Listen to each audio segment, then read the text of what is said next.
Muy buenas, bienvenidos una vez más a la Biblia aplicada, este canal en el que estamos estudiando la Biblia, tratando de profundizar en ella, pero siempre teniendo en mente y teniendo en cuenta que nuestro enfoque va a ser devocional, va a ser en la aplicación de ella, en cómo podemos aplicar la Biblia a nuestras vidas. El día de hoy vamos a estar hablando un poquito acerca de varias cosas. Vamos a hablar principalmente acerca de los evangelios y específicamente acerca del Evangelio de Marcos. Esta es una introducción al Evangelio de Marcos, una introducción cortita, pero esperemos que sea sustanciosa. Y claro, obviamente también vamos a dar una pequeña aplicación al final acerca de esta introducción para ver cómo el Evangelio de Marcos, aunque sea un evangelio corto, aunque sea un libro que tiene casi 2000 años de antigüedad, es un libro actual, es un libro que nos sirve el día de hoy a nosotros y es un libro que podemos disfrutar y aplicar en nuestras vidas. Así que vamos una vez a hablar acerca de los evangelios. Ok, esta va a ser, como les estaba diciendo, una introducción al Evangelio de Marcos. Vamos a estar estudiando un poquito acerca de su contexto literario, ¿sí? ¿Qué es el Evangelio de Marcos? Vamos a hablar también sobre su autor, sobre cuándo fue escrito, en qué lugar y muchas cosas más. Ok, antes de hablar del Evangelio de Marcos, me gustaría que comenzáramos hablando. Ok, vamos a ver. Primero que nada, vamos a ver qué es lo que vamos a estar tocando el día de hoy. En primer lugar, vamos a estar tocando los evangelios, ¿sí? Los evangelios en general, como género literario, como libros. Luego vamos a hablar también acerca de los evangelios sinópticos. Dentro de los evangelios hay un subgrupo que es el de los evangelios sinópticos, ¿sí? Vamos a estar hablando muy brevemente acerca de esto.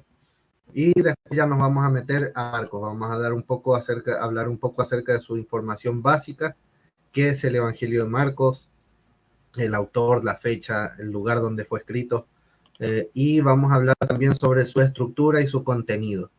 Ese va a ser entonces el esquema de este video.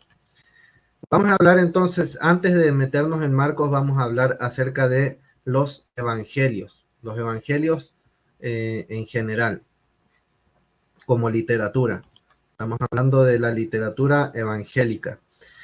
La palabra evangelio viene del griego evangelion, ¿sí? Ahí lo tienen en griego, y significa literalmente buena noticia, ¿sí? Un evangelion en griego era una buena noticia. Este término era bastante conocido por la gente de aquel tiempo, contemporáneos a Jesús, contemporáneos a los apóstoles, porque la palabra evangelion en griego era la palabra que se utilizaba para hacer las proclamas imperiales. Saben que en ese tiempo reinaba el Imperio Romano y el Imperio Romano dictaba edictos, promulgaba leyes, daba noticias acerca de lo que estaba pasando en distintas partes del imperio, acerca de lo que el emperador había hecho, y todas estas noticias, todas estas cosas que se estaban proclamando a lo largo del imperio, se llamaban justamente Evangelion.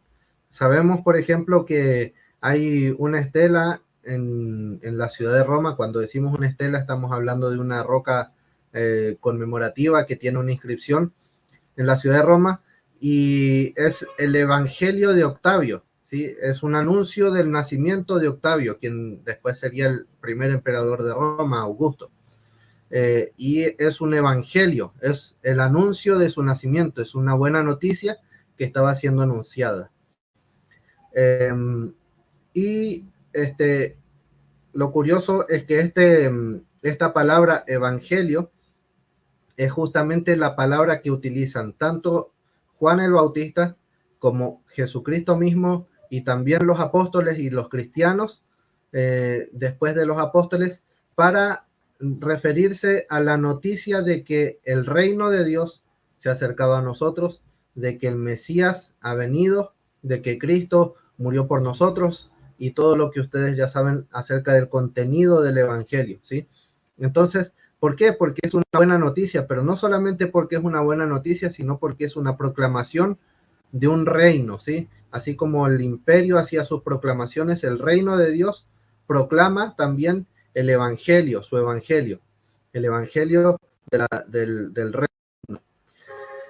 Ok, ¿qué otra cosa podemos decir acerca de los evangelios? El género literario evangelio surge en la segunda mitad del siglo primero.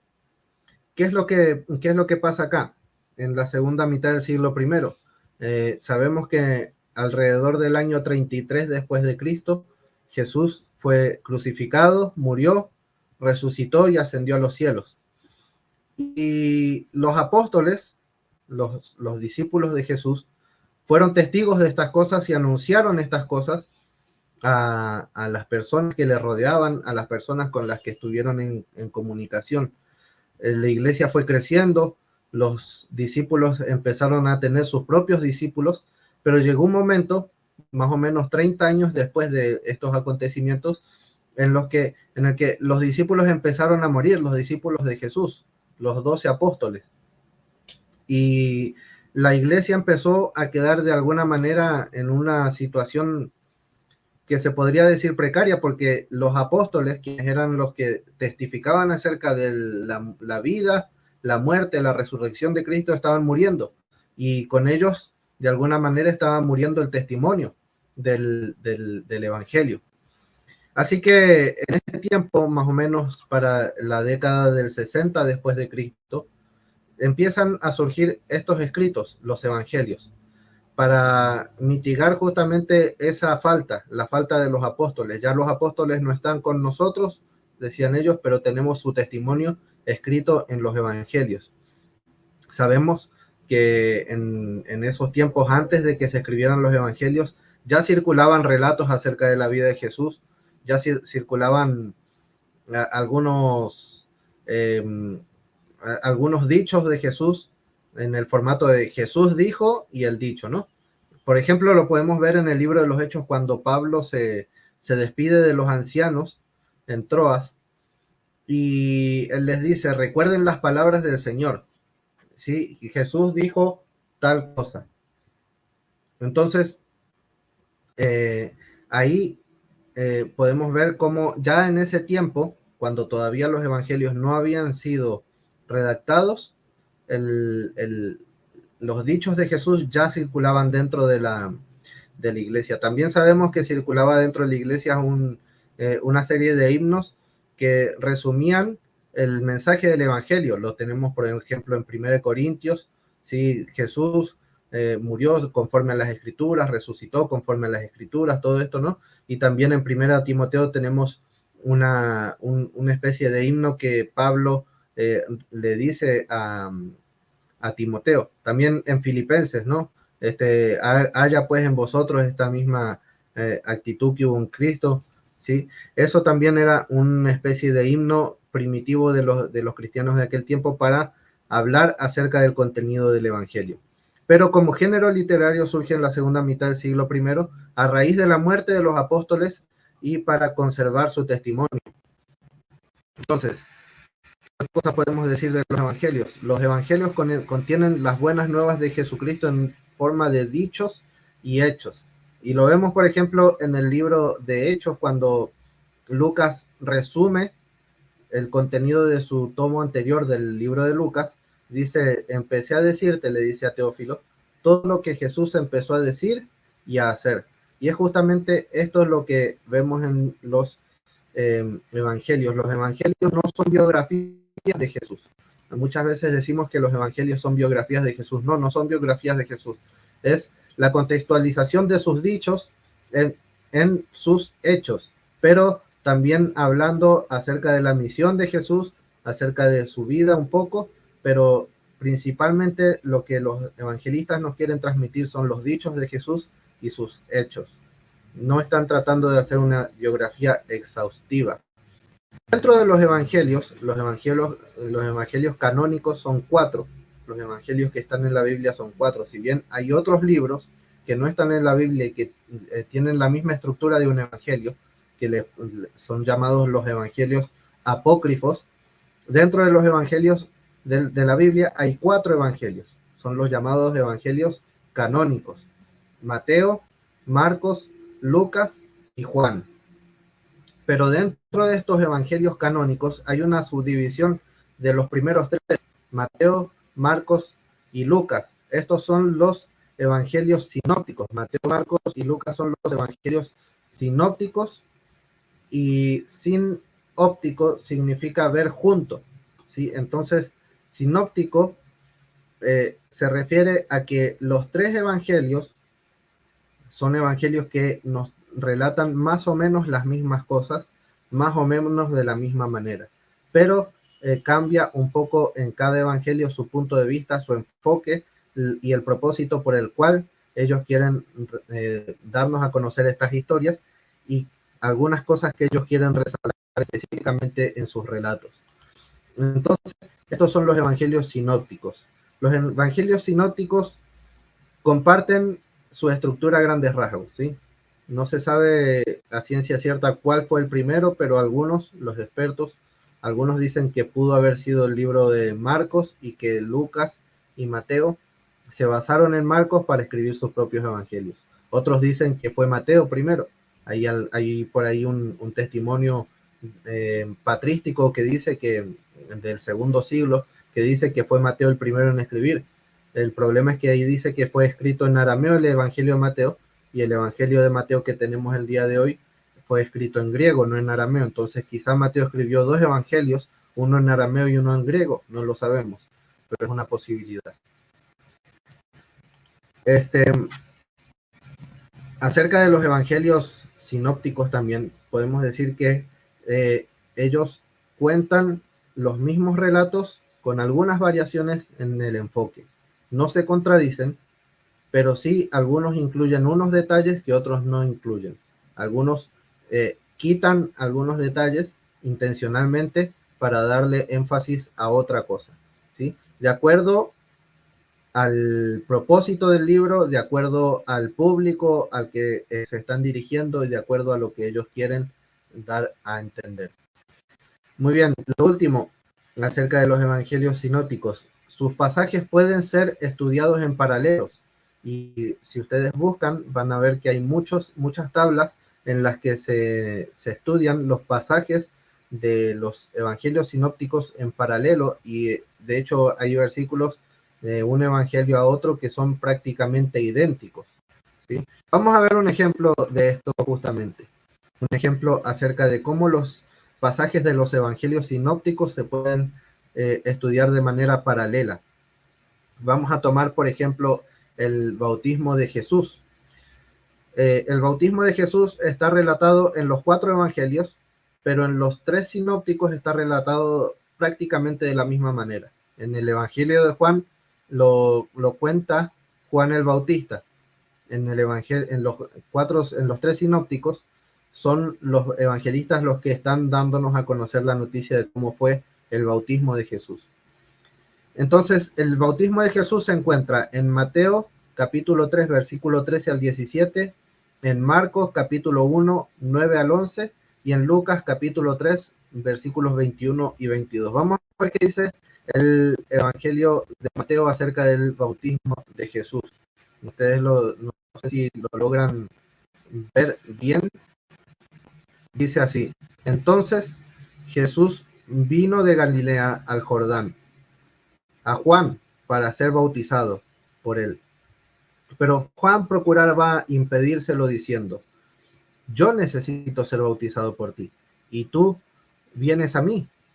Pero Jesús le respondió: permítemelo por ahora, porque así nos conviene cumplir toda justicia. Entonces se lo permitió.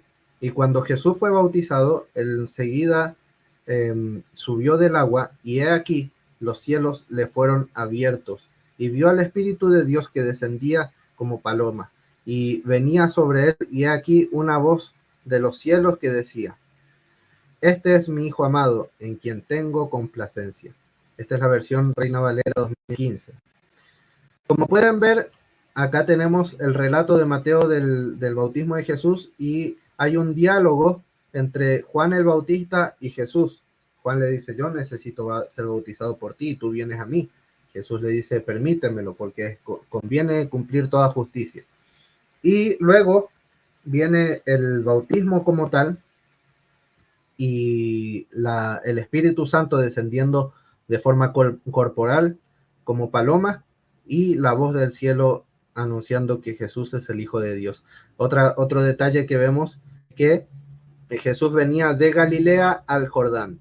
¿Sí? Juan estaba en el río Jordán y Jesús venía desde Galilea para ser bautizado por Juan en el río Jordán. Vamos a ver qué dice Marcos.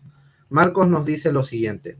Aconteció en aquellos días que Jesús vino de Nazaret de Galilea y fue bautizado por Juan en el Jordán. Y enseguida, mientras subía del agua, vio que los cielos se abrían y que el Espíritu descendía sobre él como paloma. Y vino una voz desde el cielo. Tú eres mi Hijo amado, en ti tengo complacencia. Vemos los mismos elementos, solamente que Marcos no incluye el diálogo que sí incluye Mateo, pero en todo lo demás es prácticamente igual. Dice que Jesús viene desde Nazaret de Galilea, Mateo dice viene de Galilea, y Marcos agrega de qué pueblo de Galilea venía, de Nazaret, hacia el Jordán, y es bautizado por Juan. Y sube del agua, el Espíritu desciende sobre él como paloma, y viene una voz del cielo y le dice, tú eres mi Hijo amado, en ti tengo complacencia. Veamos qué dice Lucas. Lucas dice así, aconteció que en el tiempo en que todo el pueblo era bautizado, también Jesús fue bautizado. Y mientras oraba, el cielo fue abierto y el Espíritu Santo descendió sobre él en forma corporal como una paloma. Luego vino una voz del cielo, tú eres mi Hijo amado, en ti tengo complacencia. Entonces vemos otra vez acá el relato de Lucas que tiene exactamente los mismos elementos. El pueblo está siendo bautizado, Jesús viene y es bautizado. ¿Sí? Lucas no nos dice de a dónde viene y no nos dice que es en el Jordán, pero nos dice que fue bautizado. Luego dice que fue abierto el cielo y descendió el Espíritu como paloma, y Lucas nos aclara, nos agrega ahí en forma corporal como paloma. Y la voz del cielo hablándole a Jesús, tú eres mi Hijo amado, en ti tengo complacencia. Entonces, vemos cómo en los tres evangelios sinópticos está el mismo relato contado prácticamente de la misma manera. Hay muy pocas variaciones entre un relato y el otro. Es prácticamente el mismo. Ok, continuemos entonces. Vamos a hablar ahora sí. El propósito. Ok, esta diapositiva nos da acá un versículo de algo que el Señor Jesús les dijo a los discípulos. ¿Sí? Dice así en Juan 15:27. Además, ustedes también testificarán porque han estado conmigo desde el principio. Y justamente lo que tenemos en los evangelios es el testimonio de los apóstoles, el testimonio de sus discípulos, de aquellos que caminaron con él, que le tocaron. Juan mismo dice en su primera carta, lo tocamos con nuestras manos, lo vieron nuestros ojos. ¿Sí? Pedro dice en su segunda carta, no estábamos siguiendo fábulas, nosotros lo vimos en el monte de la transfiguración. Entonces, lo que tenemos en los evangelios, en los 4 evangelios canónicos en la Biblia, es el testimonio de los apóstoles, de aquellos que caminaron con Cristo, que le vieron morir, que le vieron resucitado y que le vieron ascendiendo a los cielos. Entonces podemos confiar en los evangelios porque es un testimonio directo. Sigamos ahora entonces con el evangelio de Marcos. Vamos a hablar específicamente acerca del evangelio según San Marcos. Vamos a empezar dando un poco de información básica acerca de este evangelio para que podamos interiorizarnos y luego cuando ya vayamos a estudiar el libro como tal, podamos tener esta información en cuenta. Ok, vamos a hablar en primer lugar acerca del autor del Evangelio de Marcos. ¿Quién es el autor del Evangelio de Marcos? Bueno, ustedes me dirán, bueno, es bastante fácil decir quién es el autor de Marcos. Marcos, porque así lo dice su nombre. El tema con los evangelios, por lo menos los tres sinópticos, es que ninguno de los tres está firmado. O sea, el autor del evangelio no firma su obra, no dice yo y da su nombre, escribí este libro. Son de alguna manera libros anónimos. ¿Sí? Hay gente a la que no le gusta decir que los evangelios son anónimos, pero por lo menos podemos decir que no están firmados.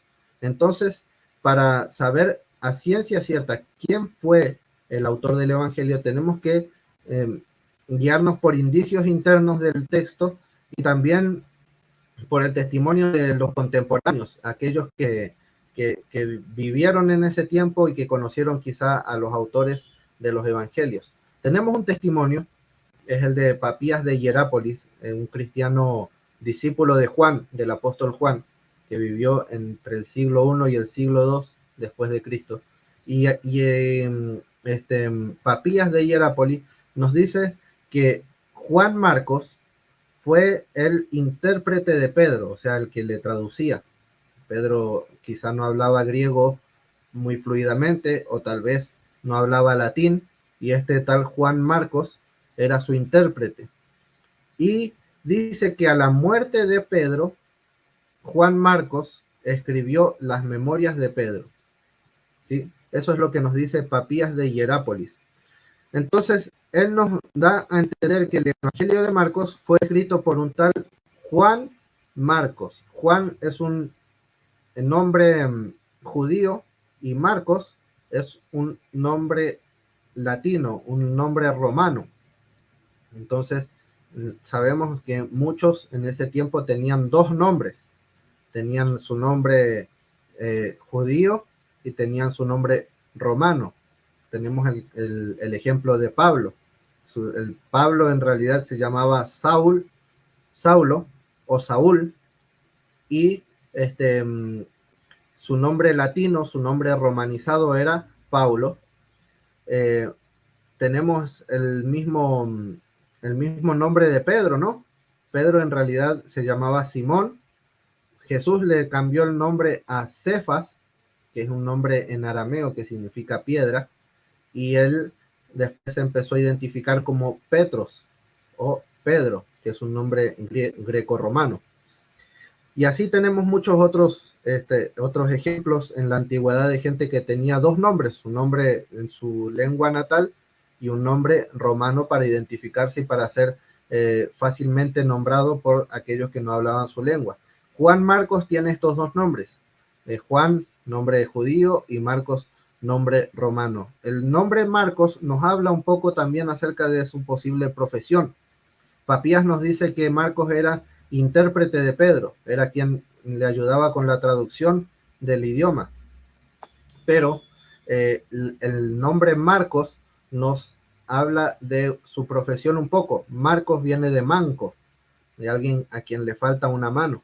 Pero no tenemos que pensar que a Marcos le faltaba una mano, ya que manco se le decía también a los escribas, a los escribientes, a los amanuenses, porque de tanto escribir los dedos se les achataban.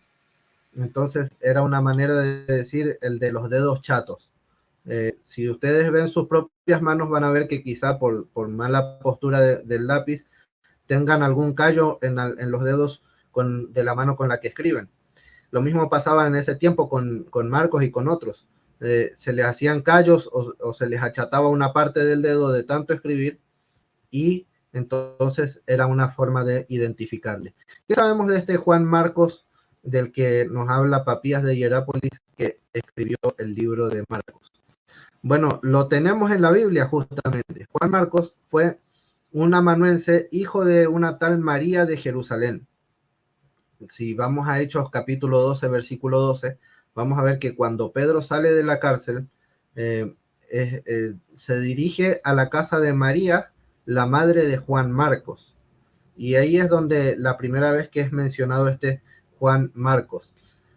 Su madre vivía en Jerusalén y sabemos que era amanuense porque escribió el Evangelio de Marcos, no era escribano, sabía escribir.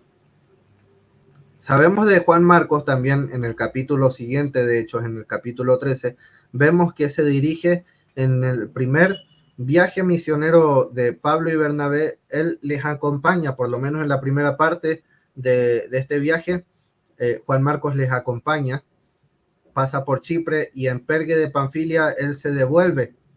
Esto después ocasionaría una pelea o una discusión entre Pablo y Bernabé.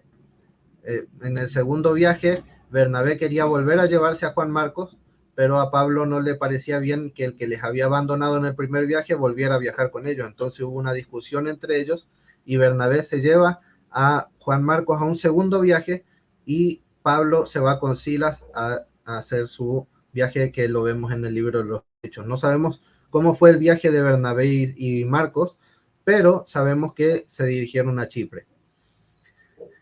Después de eso no sabemos más nada en el libro de los Hechos acerca de Juan Marcos. No sabemos muy bien qué fue de su vida, pero ya al final de la vida de los apóstoles podemos ver dos referencias muy interesantes a él. En primer lugar, en la primera carta de Pedro, vemos como Pedro le llama mi hijo Marcos, ¿sí? Y entonces podemos entender que Marcos tenía una relación muy estrecha con el apóstol Pedro a tal punto que Pedro le consideraba como un hijo.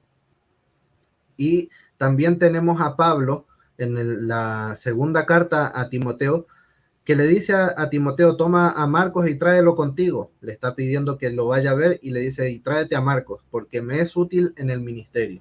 Entonces parece que al final de su vida, Pablo se reconcilió con Marcos y no solo se reconcilió con él, sino que lo llegó a considerar útil en el ministerio. Es muy interesante eso, da para mucho, para hablar mucho sobre el perdón, la reconciliación, ¿no? Ahora, sabemos por las fuentes externas a la Biblia que Marcos escribió este evangelio después de la muerte de Pedro. Entonces vamos a ver la fecha. La fecha que tenemos para la redacción del evangelio de Marcos está entre el año 65 y el año 70 después de Cristo. ¿Por qué? En el año 64 muere el apóstol Pedro a raíz de la persecución de Nerón a los cristianos en la ciudad de Roma. Y en el año 70 la ciudad de Jerusalén es destruida por los romanos. No vemos en el Evangelio de Marcos ninguna referencia a que la ciudad ya hubiera sido destruida cuando fue escrito el Evangelio. Entonces tenemos que fechar el Evangelio antes de la destrucción de Jerusalén. Si bien hay una enseñanza, un oráculo apocalíptico de parte de Jesús hablando acerca de la destrucción del templo, no nos dan, el autor no nos da referencias acerca de que si ya fue destruido el templo o no. Entonces, la fecha para la redacción del Evangelio de Marcos es entre el año 65 y el año 70 después de Cristo. En cuanto al lugar, ¿dónde fue escrito el Evangelio de Marcos? ¿En qué parte del mundo fue escrito el Evangelio de Marcos? El lugar donde fue escrito nos va a hablar también acerca de los destinatarios, hacia quiénes fue escrito, para qué tipo de público fue escrito. Entonces, vamos a ver a dónde fue escrito el Evangelio de Marcos. El Evangelio de Marcos muy probablemente fue escrito en la ciudad de Roma o en algún lugar cercano a la ciudad de Roma en Italia. ¿Por qué? ¿Por qué decimos que el Evangelio de Marcos fue escrito en Roma? Bueno, tenemos varias razones para pensar que fue escrito en Roma. En primer lugar, sabemos que lo vemos en el texto, el autor del Evangelio, o sea, Juan Marcos, se dedica y se preocupa por traducir los términos en arameo y en griego al latín, o por lo menos por explicarlos, explicar qué era a lo que se estaba refiriendo. Lo vemos, por ejemplo, cuando la viuda pobre deposita su ofrenda y dice que depositó 2 blancas, las dos blancas esas eran una unidad monetaria griega que se utilizaba en ese tiempo allá en Jerusalén. Y Marcos dice dos blancas, o sea, un cuadrante, y el cuadrante era una unidad monetaria romana. Entonces, de alguna manera nos está dando una explicación acerca de ese término hacia el latín. Les está explicando a su público, a los lectores de su evangelio, cómo interpretar ese término. Y así también vemos, por ejemplo, cuando habla del atrio, dice, o sea, el pretorio. El pretorio era una palabra latina y el atrio era la palabra que se utilizaba para nombrar el patio del templo. ¿Qué otra cosa? Bueno, en el texto hay una cantidad importante de latinismos, o sea, de términos en latín que podían entender fácilmente un ciudadano romano, una persona que hablara latín. Por ejemplo, está la palabra legión, está la palabra pretorio, la palabra cuadrante, y hay otras palabras más en el Evangelio que nos hablan sobre latinismos en el Evangelio de Marcos. ¿Qué otra cosa? Bueno, vemos también que ya voy acá. Así se ve mejor esa parte de la presentación. Vemos también que se menciona a un cristiano de aquella época que sabemos que era un cristiano de la ciudad de Roma, este tal Rufo, ¿sí? Es mencionado en Marcos 15:21, y Pablo le saluda en la carta a los romanos, en Romanos 16:13. Dice que Simón de Cirene, el que cargó la cruz con Jesús, era el padre de Rufo y Alejandro. Y no tendría por qué mencionar este detalle el Evangelio de Marcos si no fuera porque Rufo fuera una persona conocida por los destinatarios de la carta. Y Rufo sabemos que era romano o que vivía en Roma. Y lo último es que tanto Pedro como Pablo murieron en la ciudad de Roma en el año 64, y sabemos que Marcos estaba con Pedro en el tiempo de su muerte y escribió sus memorias luego de que él murió. Entonces, por eso decimos que el lugar de redacción del Evangelio fue Roma. ¿Y qué otra cosa podemos decir? Los destinatarios eran cristianos romanos y cristianos gentiles en general, no judíos.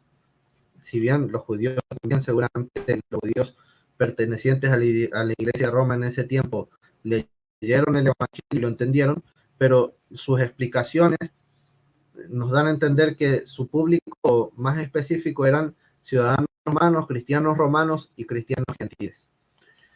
Ok, ¿cuál es el propósito del Evangelio de Marcos? ¿Por qué Marcos escribió su Evangelio? ¿Qué es lo que nos quiere mostrar el Evangelio de Marcos específicamente? El propósito del Evangelio de Marcos y su idea importante la encontramos en este versículo. En Marcos capítulo 10, versículo 45, dice, porque el Hijo del Hombre tampoco vino para ser servido, sino para servir, y para dar su vida en rescate por muchos. Entonces, Marcos fue escrito para mostrarnos de alguna manera la dimensión más humana de Jesús.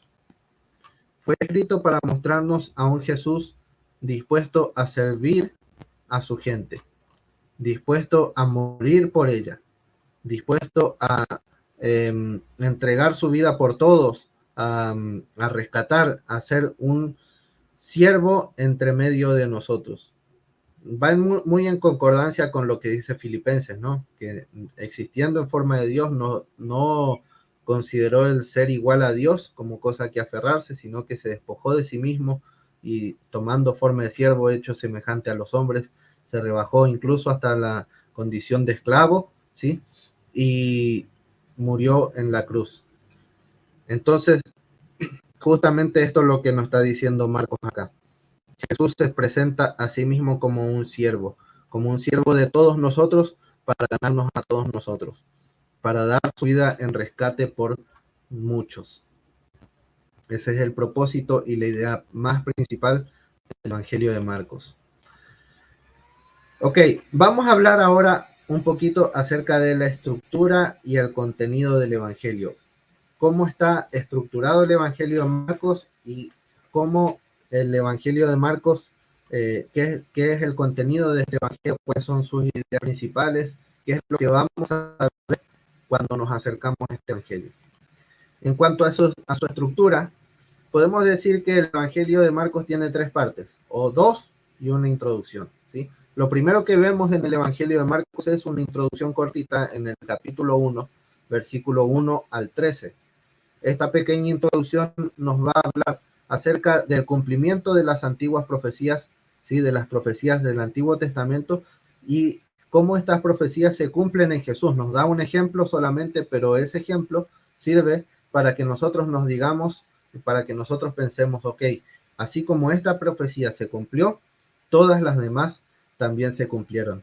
Marcos no va a hacer tanto énfasis en el cumplimiento de las profecías más adelante, pero sí lo va a hacer Mateo, por ejemplo, ¿sí? Ahí vemos un poco las diferencias entre cada uno de los evangelios. Vemos la predicación de Juan y en el marco de la predicación de Juan vemos el bautismo de Jesús. Y luego Jesús, después del bautismo, es enviado al desierto por el Espíritu Santo, es llevado al desierto por el Espíritu Santo. Acá vemos en esta breve introducción muy claramente cómo Marcos nos quiere presentar a Jesús en su naturaleza divina, pero también nos lo quiere presentar en su naturaleza humana. En el desierto es tentado por Satanás y hay bestias alrededor y los ángeles le sirven. Le vemos en su faceta más divina siendo proclamado el Hijo de Dios en el bautismo y le vemos en su faceta humana siendo tentado por el enemigo. La primera parte que se va a desarrollar en la región de Galilea, o más específicamente en Galilea y sus alrededores.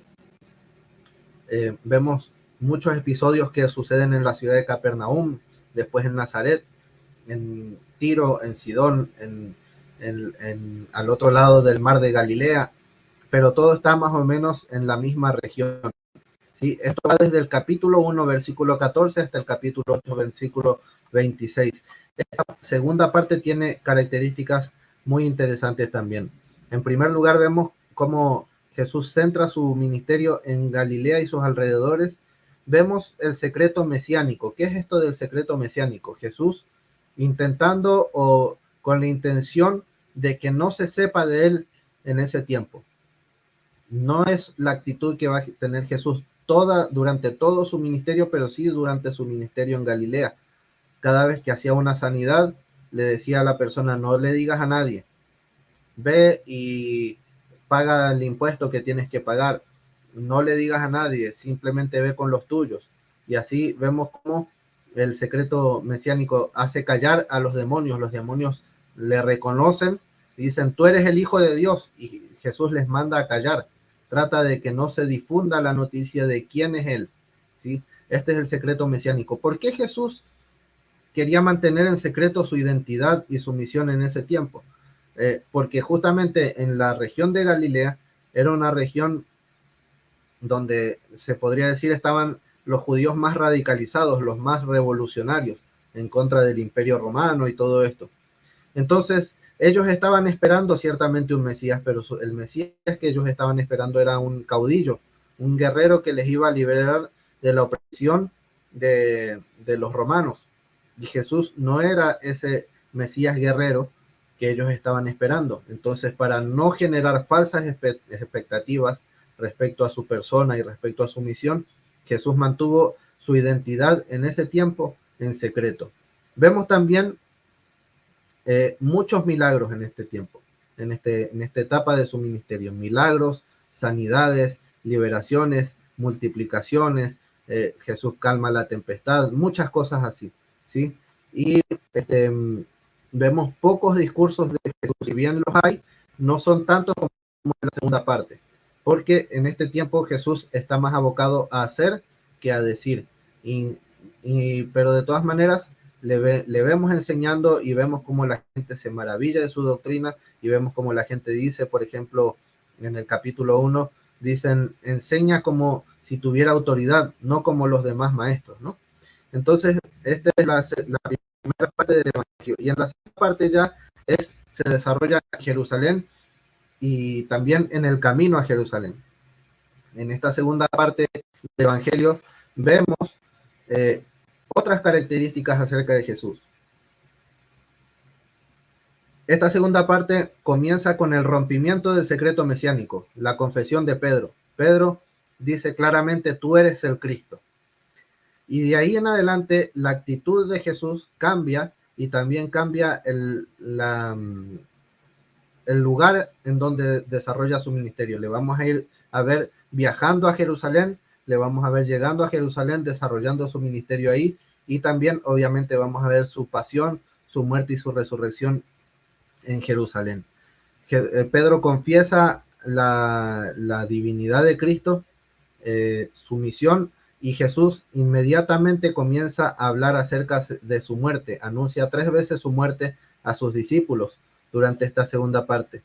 Viaja a Jerusalén y empieza a desarrollar un ministerio más de enseñanza. Le vemos enseñando más, le vemos discutiendo con algunas personas, le vemos conversando con otras personas, le vemos dando largos discursos en esta segunda parte y también haciendo cosas con la intención de enseñar. Por ejemplo, la maldición de la higuera estéril no es solamente un capricho de Jesús, sino que la intención de Jesús en ese episodio es enseñar a otros algo acerca del reino.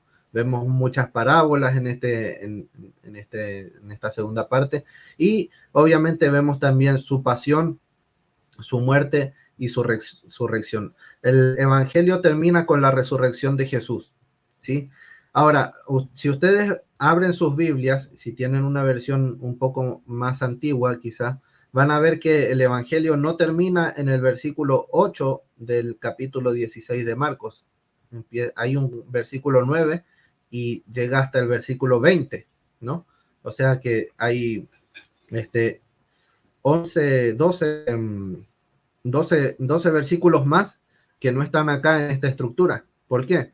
Porque gracias a la crítica textual sabemos hoy en día que ese es un añadido posterior de otro autor, que quizá viendo el final abrupto del Evangelio, intentó darle una conclusión más suave, ¿sí? Y más acorde a los otros evangelios, y entonces escribió este final. Sabemos que el final no formó parte del manuscrito original, pero aún así podemos tomarlo, yo creo que podemos tomarlo como que la providencia de Dios, Dios en su providencia permitió que este autor escribiera ese final y lo introdujera en el Evangelio de Marcos, porque en realidad este final no contradice ninguna doctrina, no contradice a los evangelios y está muy en línea con todo lo que dice la Biblia en otras partes. Entonces, si usted quiere considerar que esta última parte de Marcos es palabra de Dios, yo no tengo problema con eso, pero quería dejarlo hasta ahí para dejarlo hasta el versículo 8 para mostrar que en realidad lo que Marcos escribió es hasta el versículo 8. Y después hay un segundo autor que añadió una parte que también pudo haber sido inspirado por Dios. Yo no lo niego, pero estamos hablando acerca de lo que Marcos escribió. Muy bien. Vamos a hablar ahora acerca de las ideas principales del Evangelio de Marcos.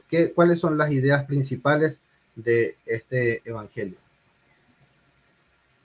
En primer lugar, vamos a decir que una de las más grandes ideas del Evangelio es que Jesús es el Hijo de Dios y Marcos se preocupa de dejarlo bien claro desde el principio. Jesús es el Hijo de Dios, es el Cristo, es en quien se cumplen las profecías del Antiguo Testamento, ¿sí? Es el Mesías esperado. ¿Cuál es otra idea del Evangelio de Marcos? Jesús como siervo.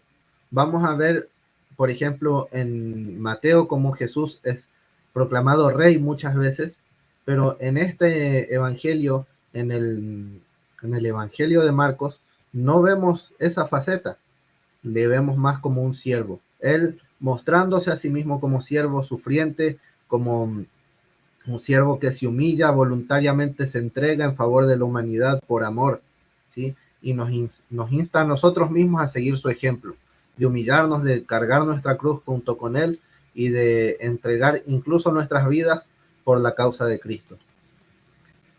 ¿Qué otra idea vemos a Jesús como maestro?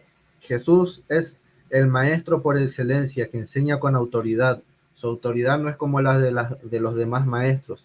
Su autoridad viene de lo alto, no como la autoridad de los maestros que venía de su saber, de su sapiencia, de su estudio, pero no había autoridad otorgada desde lo alto.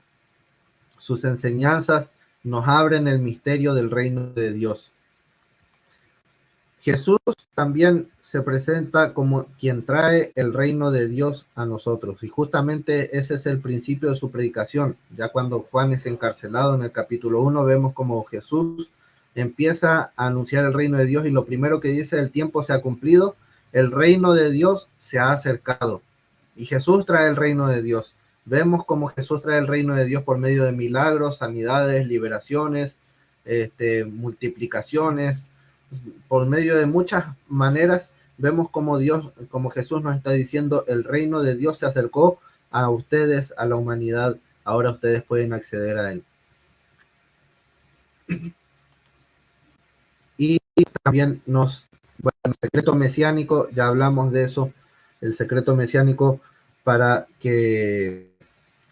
evitar las falsas expectativas acerca de su persona y los malos entendidos acerca de su misión. Jesús no es el Mesías que la gente estaba esperando, no es el Mesías guerrero, el Mesías revolucionario, liberador políticamente, sino que su reino trasciende el reino físico. En conclusión, vamos a sacar algunas conclusiones acerca de los evangelios, acerca del Evangelio de Marcos, acerca de Jesucristo en el Evangelio de Marcos y acerca de nosotros también. Vamos a ver, acerca de los evangelios, dijimos entonces que son libros escritos en el primer siglo con el propósito de comunicar el evangelio. Si nosotros vemos los manuscritos antiguos, no decía Mateo, Marco, Lucas o Juan, decía el evangelio según San Mateo, el evangelio según San Marcos, el evangelio según San Lucas y el evangelio según San Juan. ¿Por qué? Porque el evangelio es uno, es el mismo, pero es comunicado por tres personas dando enfoques distintos. Pero el evangelio sigue siendo uno. Los evangelios entonces fueron escritos en el primer siglo con el propósito de comunicarnos el evangelio del reino de Dios. Y por medio de mostrarnos dichos y hechos de Jesucristo podemos ver cómo el reino se ha acercado a nosotros y cada uno de los evangelios nos va a dar un enfoque distinto acerca de cómo nosotros podemos participar del reino de Dios.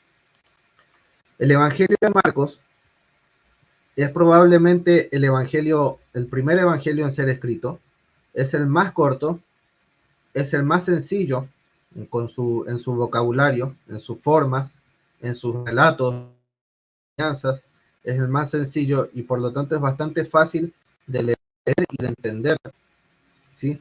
Es un relato corto, parece un relato apresurado, pero no por eso es un relato superficial, es bastante profundo teológicamente, es bastante profundo en sus verdades espirituales, en lo que nos quiere comunicar y es muy acertado a la hora de comunicarnos lo que nos quiere comunicar. Es muy rico y lo principal que nos quiere mostrar el Evangelio de Marcos es que Jesús es humano. ¿Sí? Si bien Jesús es Dios, Jesús se muestra en una faceta muy humana en el Evangelio de Marcos. ¿Para qué? Para que nosotros podamos identificarnos con él y para que nosotros podamos decir: yo puedo seguir a Jesús porque Jesús caminó por esta tierra, sufrió de las mismas cosas que quizás sufro yo, tuvo las mismas tentaciones que yo tuve, tuvo las mismas dificultades y aún así siguió adelante y llegó a la cruz, murió, resucitó y ahora está sentado a la diestra del Padre. Entonces Jesús es nuestro ejemplo porque vemos su humanidad en este evangelio. El evangelio de Marcos es actual para nosotros, ¿sí? Es un evangelio que es muy actual en este tiempo en el que vemos que lo principal, lo importante el día de hoy es el éxito personal, y a veces por sobre las relaciones, por sobre las personas. No importa qué es lo que te cueste a ti tu éxito, qué es lo que le cueste a otros tu éxito, pero tú tienes que triunfar. Y Jesús habla con sus discípulos en el Evangelio de Marcos y les dice: los grandes de la tierra se enseñorean, pero entre ustedes no va a ser así. Ustedes van a ser diferentes. El Evangelio de Marcos nos insta a seguir el ejemplo de Cristo, de servicio, de humildad y de entrega, contrario a lo que vemos en el mundo el día de hoy. En el mundo vemos competición, en el mundo vemos quítate tú para ponerme yo. En el Evangelio de Marcos vemos a Jesús entregando su vida en rescate por muchos, humillándose, sirviendo, ¿sí? Y así es como nosotros también debemos seguir sus pasos. Así que, bueno, sin nada más que agregar, les agradezco que tenemos esta última diapositiva. Este versículo está justamente es el último versículo del Evangelio de Marcos, en el final largo, ¿sí? En ese que quizás no escribió Marcos, pero me gusta mucho para finalizar. Marcos 16, 19 y 20 dice: después que les habló, el Señor Jesús fue recibido arriba en el cielo y se sentó a la diestra de Dios, y ellos salieron y predicaron en todas partes, actuando con ellos el Señor, confirmando la palabra con las señales que seguían. Amén. Entonces, el Evangelio de Marcos nos deja claro en este final largo que el Señor está hoy con nosotros y que no debemos tener miedo de anunciar el Evangelio del reino de Dios de la misma manera que Él lo hizo en su tiempo, porque Él nos acompaña y confirma su palabra con sus señales. Así que no tengamos miedo, el Señor está con nosotros. Sin nada más que agregar, les doy gracias por haber llegado hasta acá, si llegaron hasta acá. No olviden hacer todo lo que ya ustedes saben que deben hacer. Si llegaron hasta acá, darle like al video, compartirlo con con aquellas personas a las que ustedes creen que les vaya a ser de bendición. Suscríbanse, activen las notificaciones. Nos pueden seguir también en Instagram, La Biblia Aplicada. Ahí estamos compartiendo de lunes a viernes algunas reflexiones acerca de la palabra de Dios. Así que muchas gracias por estar con nosotros y nos vemos en el siguiente video. Dios les bendiga.